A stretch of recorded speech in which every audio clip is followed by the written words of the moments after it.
Hello and welcome back to another episode of Beyond the To-Do List. I'm your host, Eric Fisher, and this is the show where I talk to the people behind the productivity. This week I'm excited to share with you a conversation I had with Jason Silver. Jason is a former COO turned life strategist and startup coach. And in this conversation, he shares his journey of self-discovery and how he applied startup methodologies to transform his life. He reveals the wake-up call that made him question societal expectations of what productivity and success are. And then we dive into the experiments that he conducted to challenge those traditional assumptions and led to him having higher impact and greater joy in his everyday tasks. We also get into some of those experiments that didn't quite work, but you may have heard of in the past. We also talk about 3 key topics. We talk about the importance of considering how you want your work to feel, leading to a more enjoyable and fulfilling experience when you're working. We also talk about effective communication using techniques like the brief back to avoid miscommunications that hinder productivity. How many times have you gotten derailed in your productive workflow because of a miscommunication? And then also we talk about preventing burnout and achieving a better work-life balance, all while maintaining a high level of productivity, at least according to whatever measure of success you define productivity to be. So if any and all of that sounds interesting to you, you're going to love this conversation with Jason Silver. Well, this week, it is my privilege to welcome to the show Jason Silver. Jason, welcome to Beyond the To-Do List. Thanks a ton, Eric. Great to be here. Thanks for having me. So I know that you've got a pretty unique perspective on productivity and, the term work-life balance, though some kind of hate that term. It's like, hey, if I'm at work, am I not still living? I guess some would argue that's debatable, but still. But I know you've got a unique perspective on this whole productivity thing. And I'm curious if you could share with us a little bit of your journey to that perspective. Go as far back as you want to go, just because you're working on a book currently, and I'm very interested. I've seen pieces of it and gone through it, and we've had chats, but let's get the listener up to speed in terms of where you're coming from on this productivity perspective. Yeah, cool.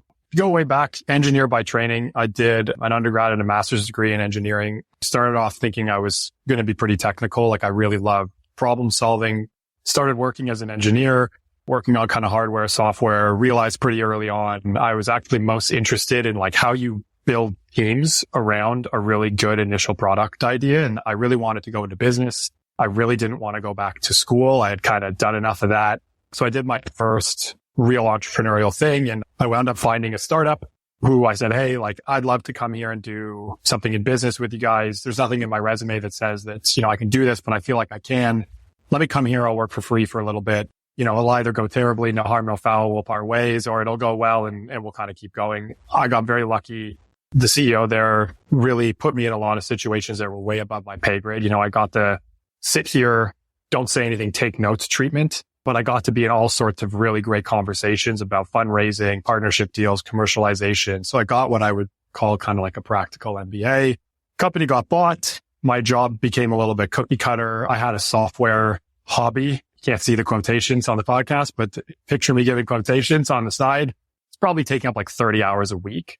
So I decided, hey, let's go do a company. This will be great. I can do this. No problem. That blissful ignorance you have the first time through. I hit like a double or a single. It was no Google, but it was a good first attempt. My business partner wanted to run the business as a lifestyle business. And I was really keen at the time to go the whole VC route and raise a bunch of money. So we split very amicably. I took a piece of IP we had started thinking about, but weren't doing anything with yet. He ran the day-to-day of the existing business. I carved off a new business, raised money, built a team. About 2-3 years, crashed a company, which, happy to talk about. Very challenging experience. One of the best experiences in my life, though. Wouldn't trade it. That's probably a whole conversation for an entire other episode. But my confidence was kind of all-time low. Crashing a company doesn't make you feel great that you're good at a lot of stuff when something like that happens. And I got very lucky again. One of my investors, whose money I almost entirely lost, called me up one day. He says, hey, I think you should go and talk to this team. They're doing some interesting stuff. And that was the folks at Airbnb. And so I got to jump on at Airbnb when they were out of the startup stage, but still early on, hundreds of people. I got to experience that ramp of hundreds of people to thousands of people and what growth looks like at that pace, which was awesome. Had my first kid on the way. I was on an airplane all the time. I had, folks on my team reporting into me from all over the place. I wanted to be based in the same city. So I did the only thing that felt logical to me at the time. New kid on the way. Jumped and joined a startup, and I used startup with its purest intention. There was a slide deck, a financial model, no customers, 2 people. It was kind of ground floor in the artificial intelligence space. And I joined there as the COO, built the company up over a chunk of years, and reached one of these moments that unfortunately some people have, in their lives. I wound up getting a phone call one day. It was a February, to let me know that my sister was in the hospital. She wasn't doing very well, got diagnosed with very late stage, rapidly advancing cancer. And by that June, she passed away at the age of 37. And it was obviously, the most challenging thing that had happened to me in my life up until that point. And, if I could bring her back, I obviously would do that. But a small piece of that was in some very, odd ways, kind of like a gift in my life where she taught me some lessons through the way that she chose to live her life and how she passed that I don't think anybody could have explained to me with words. And it forced me to take a really hard look at my life. And that was the first time when I really questioned, yes, I'm ambitious and there are all these things I want to accomplish. Why am I choosing to work in this particular way?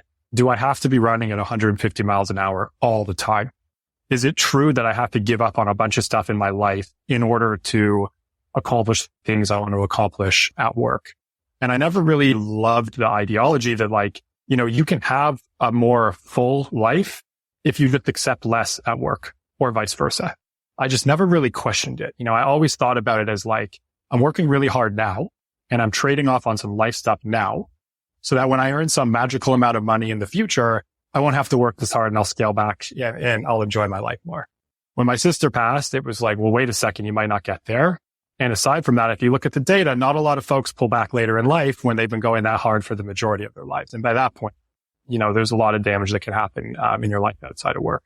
Well, and some people don't even recognize that, wait, you don't have anything left to then pull back to because you've burned bridges or strained things for so long. Yeah. You never know, but I think for me, it was like a wake up call to it's not to say that hustling and running 100 miles an hour is wrong. It's not for me to say that there's a right and a wrong way for anyone to live their life. It just isn't on purpose. Right. And for me, I got shook and I realized I'm working this way because of a whackload of assumptions that I have that say I have to do things like this in this way. And I just started to challenge all of them. So basically, I started doing all of these different experiments to help me understand, what's this assumption I'm making about how I'm working or how I'm choosing to live? Does it need to be that way? What can I try to do differently? And what would the output be? And the output I was looking at is my impact and how I was feeling overall. And the more I experimented, the more my team started to see the experiments I was running, the more I started to share it with folks. And the more I did that, the more they started to pick up on them. And I got to watch them also trying out the tactics that were working for me, because I would discard the ones that didn't work and I would keep the stuff that was working really well. And by doing this, I kind of got much more clear on this mission that I now have in my life, which is to help other people enjoy doing the hard things in their lives. What I realized is I had basically lost the joy of doing the hard things. I was doing lots of hard things, startups, building companies, things like that, but I wasn't focusing on how to enjoy it. And I learned that there's a systematic way that you can enjoy the things that you're doing and do a better job at them at the same time. This trade-off between, work and life, grind or not, is kind of fake. And so the more I did this, the more I really wanted to be very in line with this mission statement. I wound up making a pretty hard choice, but felt like the right one to leave my position as the COO of the artificial intelligence company. Love the company, love the people. I just wanted to put all of my attention on how do I help people enjoy doing the hard things in their lives? Now I coach and advise startup founders and their teams on how to build great companies that people love to work for. And I do it primarily on the output of this experimentation. And as I was coaching folks, I started to get a lot of feedback on, hey, Jay, we don't hear this in a lot of places. You should probably write this down. No. I'm not an author. It still feels weird to say I'm writing a book. long story short, I'm writing a book now. It's called Quietly Crushing It. It's about how to basically unlock big impact at work without the burnout in life. It's based on the tactics that I learned through my experimentation and the coaching practice afterwards. And each chapter basically covers like a common workplace challenge, why it happens, how to think about it a little bit differently, and like what you can specifically do to help it in your life with whatever's going on. Super excited about it. I'm working with one of the editors from Atomic Habits on the book, which is like super great. It's making the product awesome. I'm learning a ton. Publishing timelines are interesting. They go on a time scale that is, I'm learning to work in. And so also pretty excited by the time this podcast lands, I'll launch my new newsletter. What we're doing there is I'm taking a tactic from the book, and every week I'm sharing an article, which is a 2-minute read, like a really quick short bite to help you basically do better or feel better at work every week.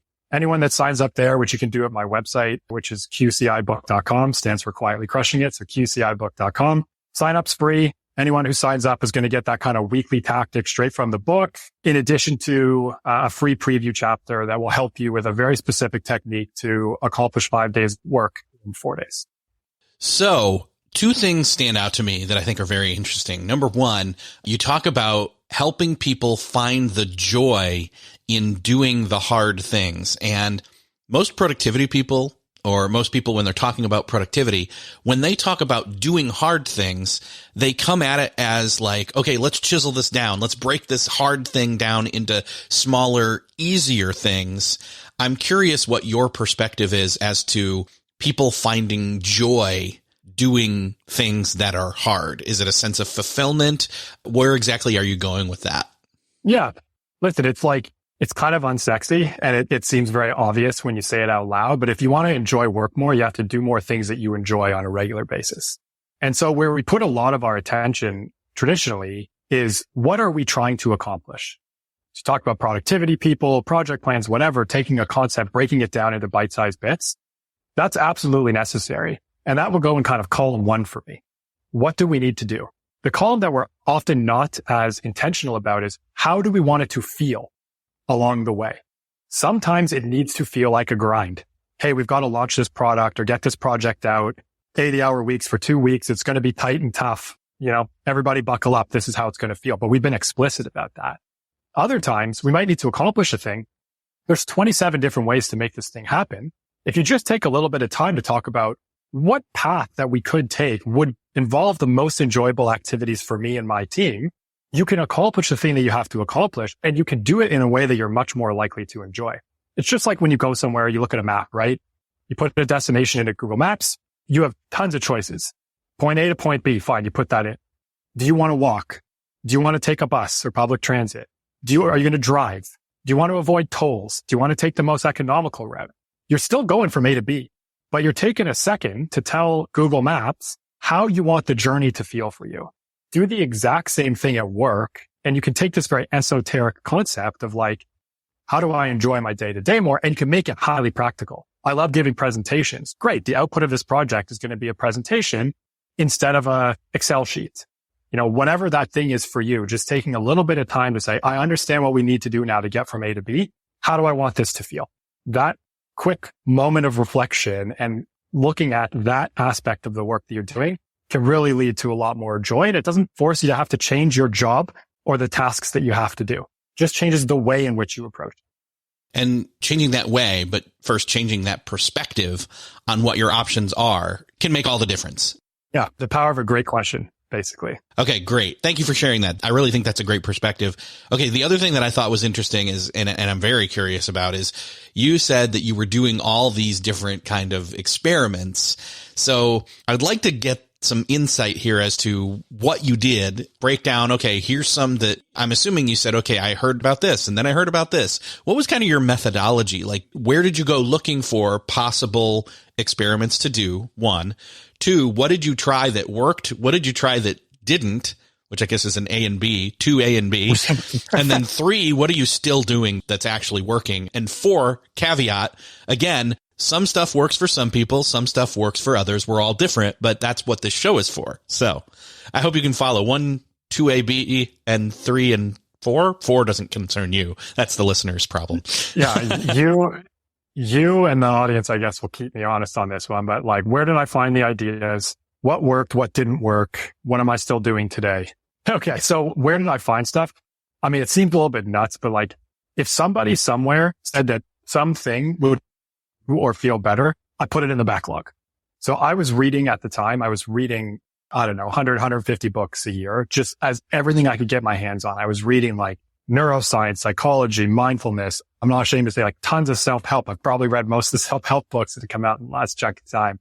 I was reading like memoirs from CEOs, productivity books, corporate strategy books, all of it. Just all this stuff constantly was funneling into my head. A bunch of different podcasts. And the more that I kind of talked to people about the things that I was trying to do and the experimentation I was doing, people would just start coming to me with stuff. Hey, I heard about this like Wim Hof stuff. Have you tried that? You know, I hear intermittent fasting is a big thing. Have you tried that? And it was just this like constant cycle of, I would say probably every 1 to 2 week cycles, I probably had 3 or 4 experiments on the go, and I kept a log. It's not like perfectly scientific. I can't like guarantee that this thing I was doing for sure led to this outcome I was having. But it was pretty clear as I was going through like, this thing's not working for me great. That thing, you know, is working for me a lot better. I'll do the ones that didn't work, you know, because they're funnier, I think. And there are tons of like way more things that I tried that were just not totally right for me. Like you said, there's lots of things that are great for other people. So this is not a commentary of like, this doesn't work. And I'm not a doctor and I'm not a psychologist. So I can't tell you what to deploy in your life. Just for me, the stuff that didn't work. I read this awesome book on the impact of your microbiome on the way that you're thinking and feeling. And in it, the author, who was himself originally a doctor, talked about like the benefits of the microbiome that exists on the outside of your body.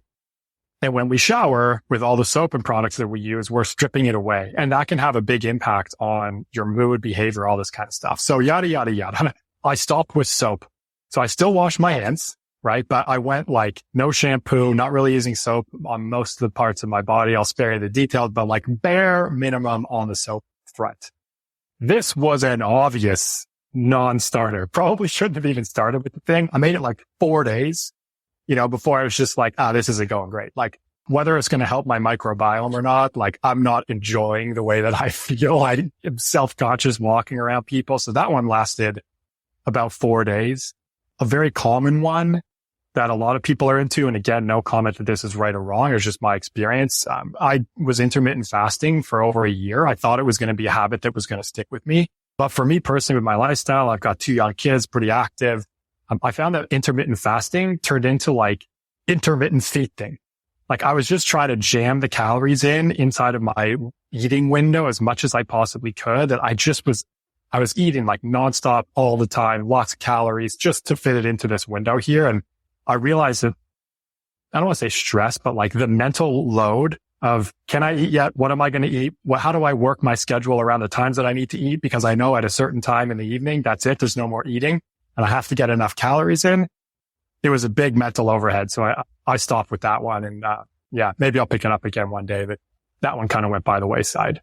We talked about therapy. This is a big one. I can't talk about it enough. You know, I think for me, a huge learning there was, first of all, that I'm happy to see that this is starting to become a thing that people talk a lot more about. It's fantastic. You know, it's not just for people who can't handle their stuff as I used to think it was. It's an incredible resource for folks. I learned that it's a really great preventative tool. They say like an ounce of prevention is worth a pound of cure. You don't have to have a particular acute issue that you're trying to deal with. Just having a therapist to help you work through some stuff, a person who, you know, is going to listen to you and not judge is super helpful. Went deep on meditation, still do that one to this day, every single day, 20 minutes every day. Lots of great books out there on that. I find it really helps me be a lot more self-aware of how I'm thinking, why I'm doing, and what how that's showing up in the rest of my life. I go for a lot of walks, absolutely no destination. That was a big one. Prioritization. I prioritize 3 big bets every single week. It feels like I'm going to be doing less stuff, but these 3 things move forward significantly. It changed the way that I prioritize, kind of 3 big bets. And then we talked about it a little bit, like this question of how do I want it to feel? It's like one of the most regular questions I ask myself, the people I work with, the folks I coach. This was something that I never really thought about doing. And it is a huge habit, part of my like every single day it comes up. I'm going to get on a podcast with Eric. What do I want this to feel like for me, for him, for the people that are going to listen? And just a little bit of time up front is like hugely helpful. So maybe that would be an example of a couple. I think I just told you ones that are still working that I'm doing today. So maybe I doubled up there. Yeah, no. And I mean, that's great. So it's good to hear that some of those stick. You mentioned big bets. What do you identify the word bet as in that scenario? Yeah, it's funny. Anytime I talk about, I should have predicted this one. I get asked this question a lot. It's a bit of circular logic, but it works. For me, 3 big bets is about, I pick 3 relatively sizable impacts I want to have by the end of the week. I want to have a great podcast as an example. Could be one of the big bets. Classic follow-up question to that is, well, how big is a big bet? The answer is big enough that you can only do 3 and no bigger. So I find that when I look at something and I say, okay, I'm going to do a podcast with Eric, that's going to be my big bet. What else do I have to accomplish this week? How much work is going to go into this thing with Eric? Is that really a big bet? It's kind of dependent on the other things I'm trying to accomplish in the week, but I picked 3 relatively sizable things. And I tell myself, or ask myself, if I accomplish nothing else by the end of the week, but these 3 things, will I still consider the week successful? If the answer is no, they're probably the wrong things. If the answer is yes, they're probably the right things. And then I am pretty maniacal about making sure that those things get significant priority over everything else that might be going on throughout the week.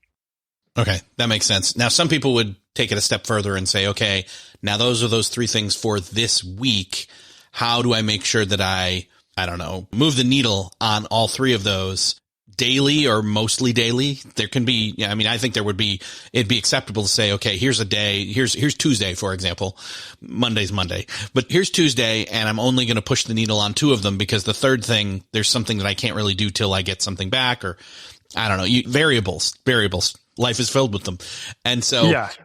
But you're saying having that overarching for the week, and ideally not leaving it till the end of the week to do all of it. You're breaking it down. You've done the kind of projectization, if you will, of those 3 things, those bets. I think what's a bit different is, yes, I do that. And it's probably more, atomic habitsy, like approach driven than it would be kind of project managey workflow driven, meaning before I start the week, I have a habit of just kind of looking at my week and making sure, like, I'll look at my calendar. Have I blocked out enough time for the work that I need to do on these big bets to make them happen? Because if my calendar does not reflect my priorities before I start, it's definitely not going to reflect them once I get into the week. And, 6, 7, 8 times out of 10, the schedule doesn't survive Monday, but at least the chunking is done. And I see, okay, Tuesday is when I'm going to spend a bunch of time on this big bet. And then Wednesday will be this one. And Friday afternoon will be that one. At least I know that when something changes, I'm moving off of a plan. I use plan loosely. I'm moving off of a structure that was likely to see me accomplish what I wanted to accomplish. So now if I'm going to change it, I just need to make sure that I consider that as I'm going forward. So you've taken all of these different things that you've learned and experimented with and accumulated knowledge, experience, and it's not just, knowledge, it is experience. It's lived experience. You experimented, but then also you were doing these things. And again, you found that the impact that it was having in your professional life, I'm sure personal life too, but especially in the professional life, your coworkers, your team members, they were making comments. In other words, they were noticing a change enough that they were saying, hey, you've got to collect all this together. And so that's what started this process of the book. Obviously, there's a lot going into the book in this early, working it out phase. And you've got some different, lessons and things like that. I'd love for you to share maybe some of the key pieces so far that you've gotten locked in as far as the book is concerned. Yeah, for sure. So the book is like super great progress. I'm feeling really good about where it's at. Like, it's, again, in quotations, like the concepts are locked in. I know exactly what I'm going to talk about. The book is written.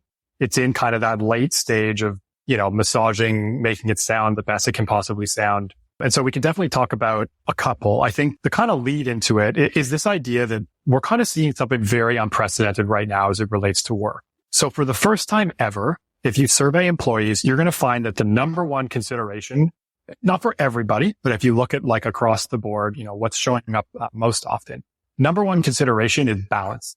It's above salary. People care more about their balance than their bank account today. I don't think this has ever happened in history.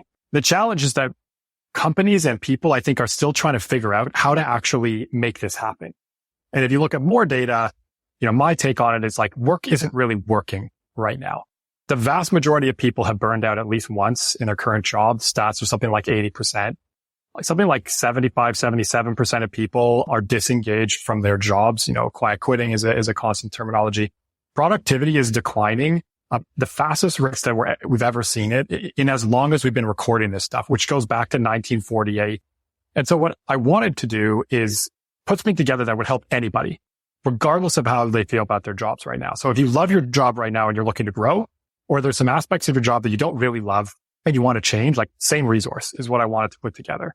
And the key insight is that we really have to look at like how we're working day to day. That's the thing that leads to lasting change. And the interesting test, we talked about experimentation that I was doing. It's kind of almost as if the world has run a really great experiment on how to work. And the data coming out of that for me feels really clear. We had a lot of people leave their jobs, go to other places, or resign entirely as part of the Great Resignation. If you look now, poll these folks, roughly 80% say that they regret the move. You also have a lot of people who are quietly quitting. So they're pulling back at work, doing the minimum amount possible with the theory that that's going to give them more space for the rest of their lives. And it absolutely is. If you look at the data there, it shows that yes, they're getting more time for other things in their life, but it's not leading to the impact of feeling better overall. Only about a third of people feel like they're thriving right now. And stress at work is higher now, even with people pulling back, than it was at the peak of the pandemic, which was a pretty stressful time for folks.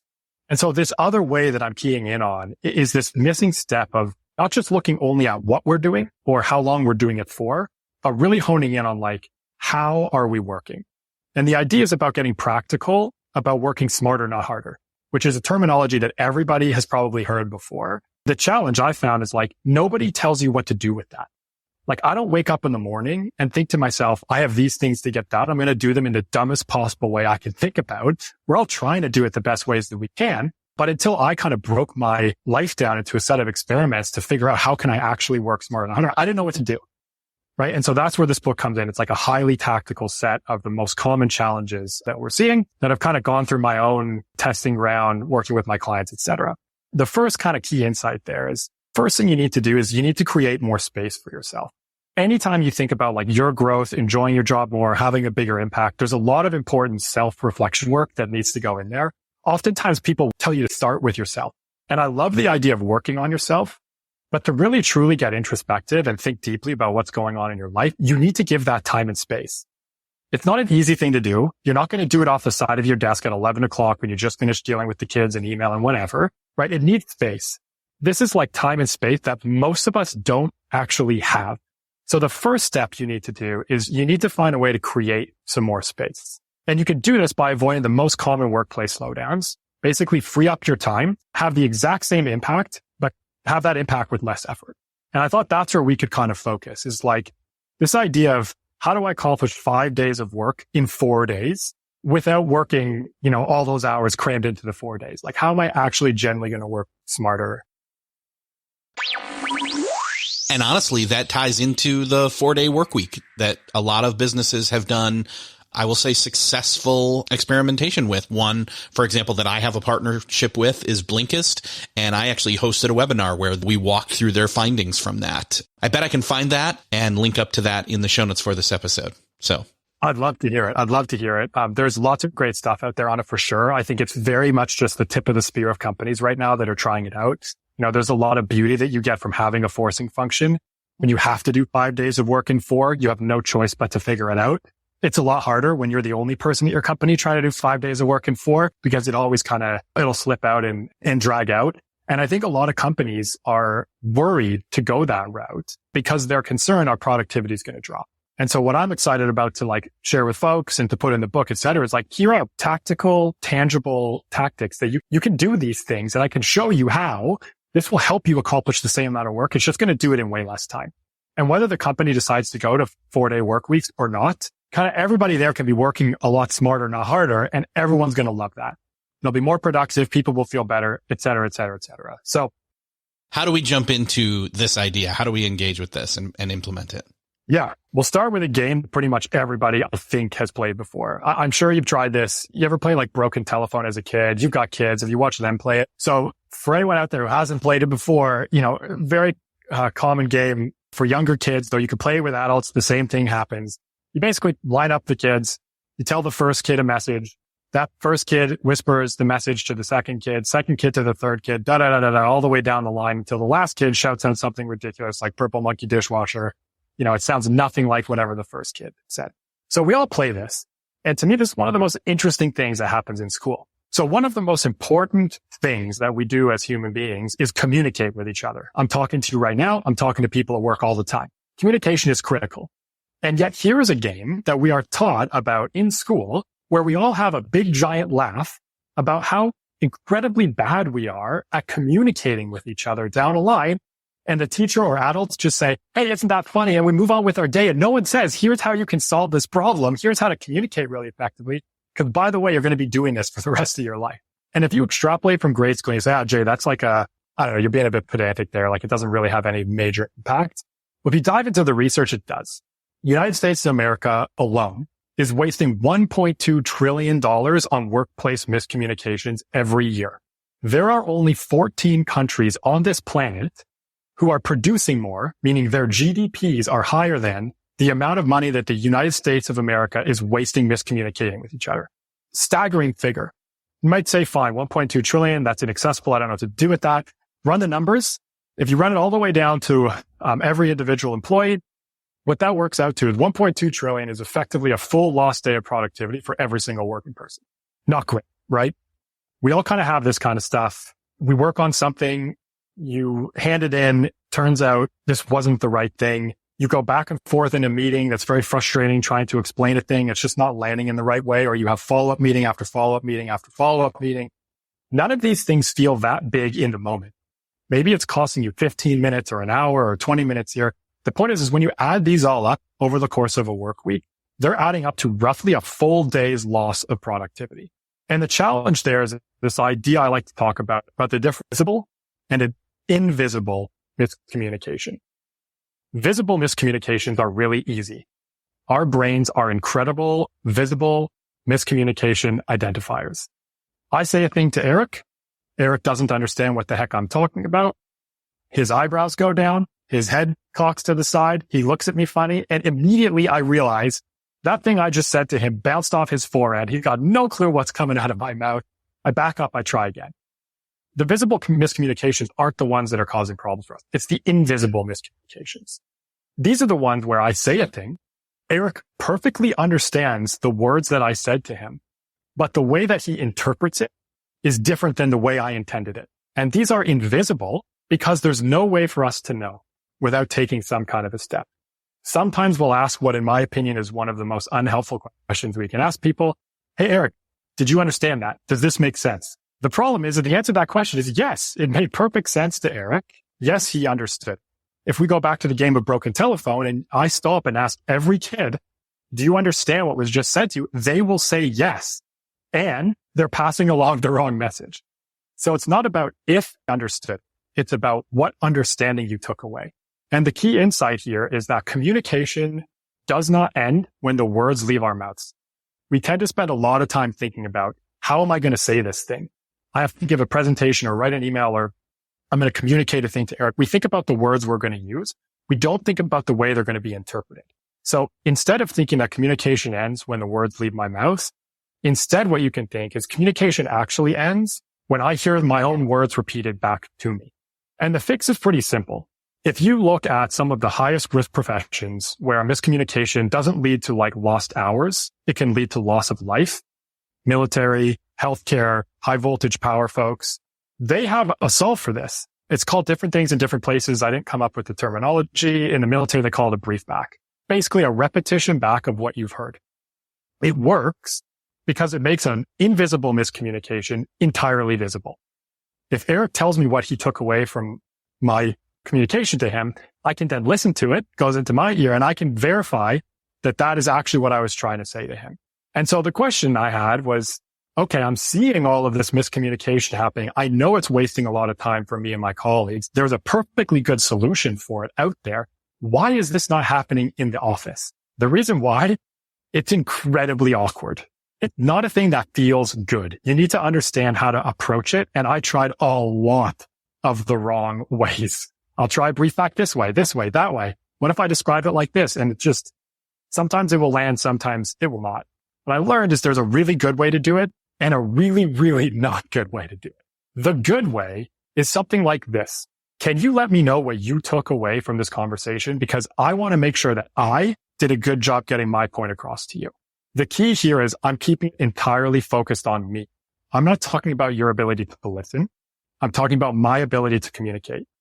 And so I'm checking to make sure that I did a good job. The alternative there is I say something to you. Hey, Eric, can you repeat what I just said to you? I want to make sure you were listening. Super condescending. People aren't going to want to work with you. You sound like a jerk. All those things are true. You just have to find the right way to articulate it.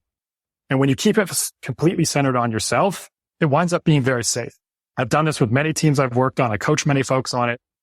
Pretty quickly, it just becomes a cultural norm. Eric, can you brief me back on it? We all know what it means. Nobody's trying to step on each other's toes. But this super simple step, what does it take you, like 5 to 8 seconds to say this out loud? It takes, Eric or the other person 15 seconds to repeat it back. I think what you just told me is X, Y, and Z. Yeah, Eric, that's totally right. We nailed it. Let's go about our days. So we invested 30 seconds in saving a miscommunication. Alternatively, no, Eric, I didn't mean X, Y, and Z. I meant A, B, and C. We just saved ourselves a massive amount of time down the road with such a small, simple step.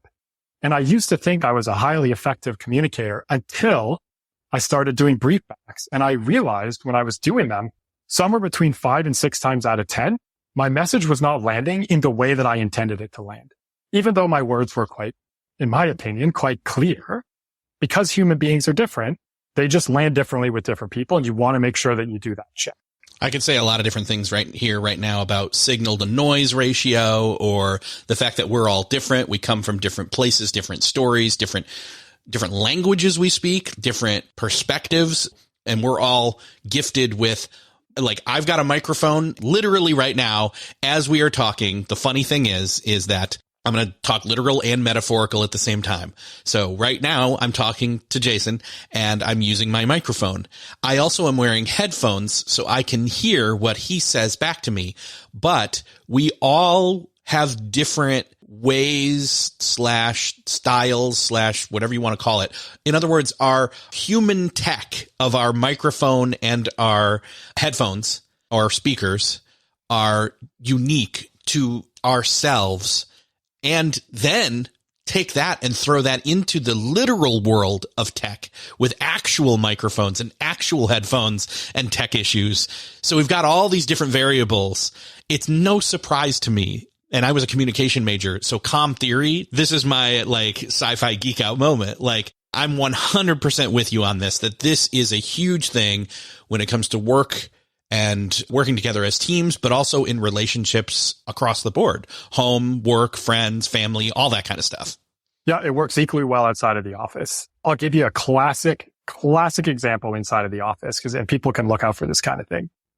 You and I are talking in a meeting. You have to go and get something done. For whatever reason, I'm the one that's setting the deadline at that. Great. Eric, can you have that done, please, by the end of the day? End of day. End of day is a term that we use all the time. What does that mean? Does that mean your end of day? My end of day? Is it the calendar end of the day? Is it 11:59? Yeah. If I get it to you before 9 a.m. the next day, is that okay? Everybody interprets this idea of end of day very, very differently. And there's a big difference between, I got 10 minutes before I have to leave to be able to go pick up my kids and do a thing. And someone says, can you get this to me by end of day? And what they meant is, I just need to have this in my inbox before I open it in the morning, is very different than I need this right now. This is mission critical. Something's going to explode if we don't do this right in this moment. And so end of day is one of these examples of, we use the term all the time. We often don't mean exactly the same thing. And if I brief you back on something like that, Eric could say to me, I think what you need me to do is make sure I get this to you before I go to bed tonight. Whoa, Eric, sorry. I need this in end of day, 5 o'clock, close of business right now. That's when I need it. Or you know what? Tonight's not important. I have a meeting in the morning from 9 until 10. I just need this to be the first thing I'm doing in the morning. 10 o'clock tomorrow morning would be totally fine. Great. Quick clarification. We're on the same page. This is a great example of what you were talking about, where same words, two different people, two different interpretations. They're not wrong. It's not like you've heard me wrong or you interpret incorrectly. It's just different. And that's the thing that we're trying to do, is make sure that whatever I'm communicating to you, I'm aligning the intent with you. I'm making sure that my intention was aligned. And the only way I can do that is to get you to repeat it back to me. And you can use it the other way as well. If Eric says something to me, I could say, hey, Eric, just want to make sure I heard you correctly. I think what you just told me is X, Y, and Z. Again, you keep it about you. You don't want to say, Eric, I want to make sure that you communicated this well. That's not going to feel great for Eric. You're kind of putting him down while you're doing it. So just keep it very focused on you. When you're asking someone for a brief back, I want to make sure I did a good job communicating my point to you. Can you let me know what you took away? And when you're trying to make sure that you're aligned with somebody else who just spoke to you, hey, I want to make sure that I heard you in the way that you intended. I think what you just told me is X, Y, and Z. You keep it focused on you, becomes a lot less awkward. You're doing everybody a huge favor. It will literally save you hours every single week that will just vanish, or you'll fill them with other work. We can talk about that later if you want, but they'll just completely vanish. You'll have the exact same impact, but you'll spend less effort doing it, and you'll be substantially less frustrated as you're going through, because the miscommunication won't be happening anymore. Yeah. For me, identifying, I would label this in my mind as a time leak. It's where time leaks out because you then, if you didn't do it in the first place, if you didn't take the 5, 10, 30 seconds it takes to do that brief back right up front, then you get so far down the path that then you've got to turn around on the path, come all the way back. And ideally, some of the stuff that you've already done now is not wasted time, but honestly, often it is. So yeah, it's just a quick check, and you just have to get past the first time. If you've never tried this before and you want to go and try, which I highly recommend, it will catch like wildfire in your office. And once it does, it'll become much simpler. But the first time you want to try it, it is going to feel awkward. And I think just recognizing that, because it's not a common thing we do dated. You're not going to be out for lunch with your friends and they're like, I'm going to have the Caesar salad. And you're like, let me just make sure that I understood your point correctly. Are you saying you want the Caesar salad? Eric's going to be like, Jay, have you been drinking while we're having this salad? It's a little different outside of, social situations, but specifically in work when we're trying to accomplish something, making sure that we're communicating with each other and aligned is mission critical. And it's a relatively quick check. All right. That's one lesson. Let's talk about, you said you had a second one. Let's do that one. Sure. If I came onto this podcast and didn't talk about something to do with prioritization, you'd probably never want to see or have me back again. So I think that's probably a good spot to focus. So probably folks who listen to your podcast already know this, but I'll state the obvious just because, important to kind of ground in the right spot. Multitasking really doesn't work when we try to do many things at the same time. There's some really great research out there if you really feel like looking into it. The one that really blows my mind away is if you have your messaging opened, so you have Slack or whatever chat you use, Teams, you have your emails kind of open on the side of your desk, just having them open and knowing that they're open and that there's messages coming in, whether you're replying to them or not, it drops your IQ by 10 points. This is twice the impact of smoking marijuana.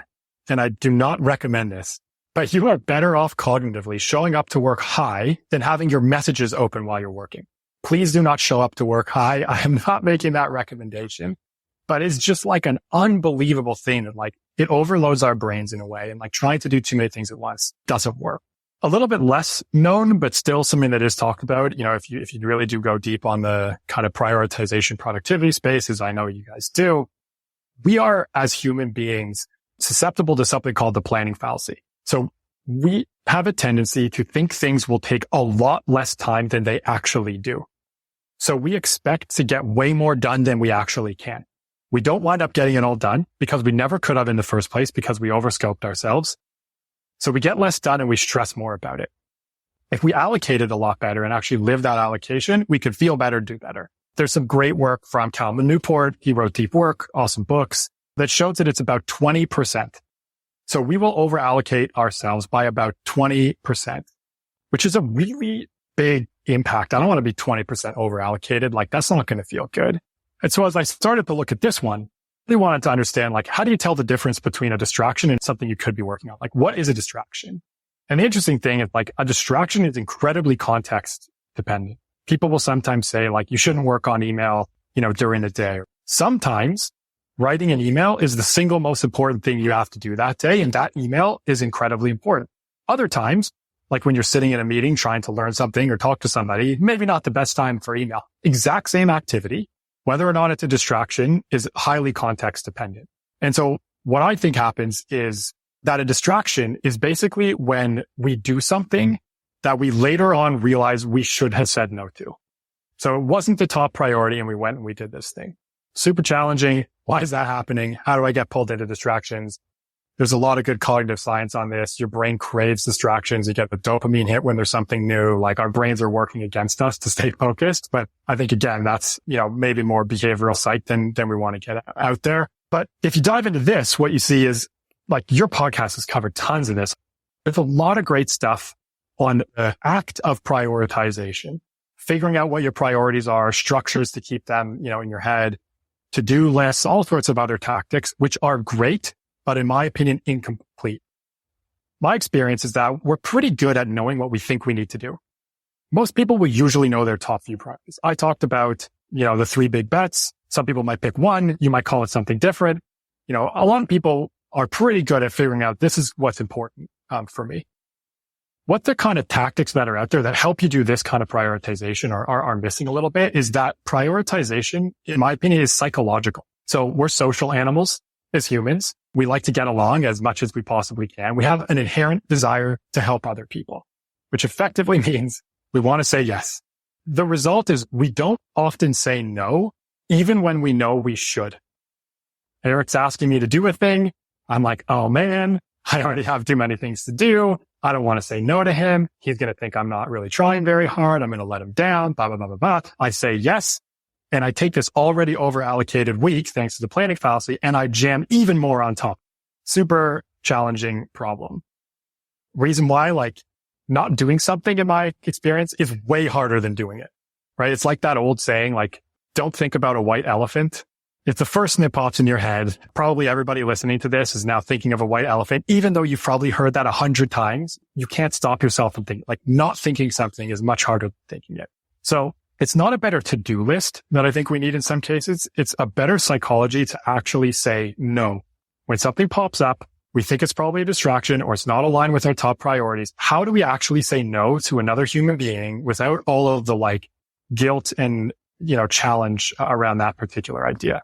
What usually winds up happening is we're not going to say no naturally until the pain of taking on something more is so unbearable that it overrides the social pain of saying no.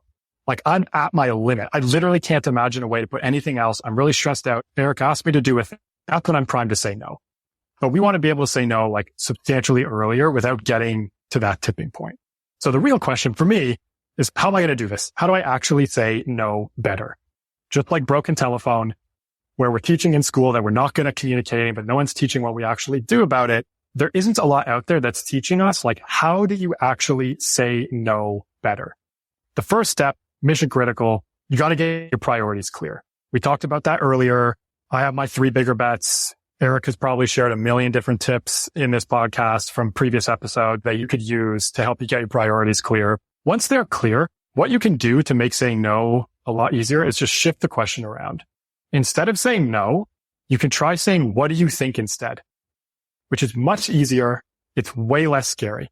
So instead of saying, no, Eric, I won't do that, we're going to replace no with what do you think? So examples. Eric asks me to do a thing. Hey, Eric, I'm prioritizing, insert my priorities here, which feel the most impactful for me right now. Do you see it differently? Hey, Eric, I'm prioritizing X, Y, and Z right now. What would happen if I got back to you by this time instead of that time? Hey, Eric, I'm prioritizing X, Y, Z right now. Is there somebody else that can do that? What we're doing with these kinds of questions is we're asking people to input on our priorities. And the beautiful thing about this is it's a win-win every time. The vast majority of the time, this person asking you to do this thing is going to say no to themselves, right? You're going to say X, Y, and Z is more important, I think. What do you think? And they're going to say, I didn't realize those things were your priorities. You're right. Those things are the priority. Or I really have to focus on X, Y, and Z. Is there someone else? Oh yeah, you know what? I could go and ask, Jenny in accounting to take care of this. She'll be able to do it. Great. That's like the vast majority of the time. you will together collaborate on your prioritization, and you will never be in that sticky situation of having to outright say no to something. The times when that doesn't happen, hey, I'm prioritizing X. I think that's the most impactful thing for me to do right now. How do you think about that? Jay, this thing's really important. We really need to get it done. I think it's more important than X. You just got fantastic feedback on your prioritization. And it might be that that thing that they're bringing to you is actually more important, but you're going to take time together to figure out whether that's true and make a conscious decision to move on to it rather than just piling it onto your already overloaded plate. It makes sense, man. I think just using these two things, the communication piece or the brief back piece, I should say, and the priorities. Gosh, I can't wait till your book's done or out. I should say out because there's so much more that impact that can be made than just those two things. But if people just take those two things from this conversation and even maybe some of the experiment stuff that works or didn't work and all of that, that and even just taking time to, find out how things feel, or I should say identify and intentionally plan/design getting work done based on how we want it to feel as we get it done. Jason, you've shared a lot of great insights and resources. And of course, again, I want to recall people coming back around to pre-ordering the book as well as getting in on your newsletter as you parse out lessons from the book over the journey to the release of the book. So if you wouldn't mind, share with us where people can find out, one, more about you and more about the book and jump on board. Yeah, cool. Thanks, Eric. And I'd love for people to try these. You try them out. I'd love if you get feedback. I've seen this work for lots of folks. They definitely feel like, well, this seems obvious. They're the kinds of things that feel obvious in retrospect. Yeah. You got to unpack them for a while, but would love you to just give them a shot, really try to debrief back, see how that actually impacts and how often it's coming up that what you think you wanted someone to understand and what they actually understood were different, and see how much time that can save you. Instead of saying no outright to someone, if you have trouble with that, ask them to input on your priorities. I think I have to prioritize X. What do you think about this? It's a great way to bridge that gap without having to say no. And then, like you said, I'm pushing hard to get the book done. The content's done. It's just publishing goes in the way that it goes. And so I was really excited to try to get this newsletter out. Everyone can go to the website. It's QCIbook.com, stands for Quietly Crushing It Book. There, you can read all about the book. You can read all the tactics. You can get in touch with me. Would love feedback. Big thing I would love for everyone to do. It'd be a huge help for me. It'll be great feedback and some techniques for you. You can click there to sign up for the newsletter. It's totally free to sign up. When you do, you're going to get a couple of things. You'll hear from me every week with a very specific tactic that's going to help you do or feel better in your week. It's very short. It's 2 minutes, so it's not going to be obtrusive in your inbox. Number 2, you'll get a preview chapter. So I'm going to send you an actual chapter from the book. It's kind of fun. You're going to be able to read it before and after it's published. So you get to see what the progression looks like, a little bit of how the sausage is made. It's going to go through tactics like we talked about today. How do I do 5 days of work in 4? You get a free preview chapter, and anybody who's subscribed when the book does come out, hopefully next year sometime, is going to get a discount on the book as well for being a subscriber. So would love to have folks jump on the newsletter, share feedback with me. You can get it at QCIbook.com.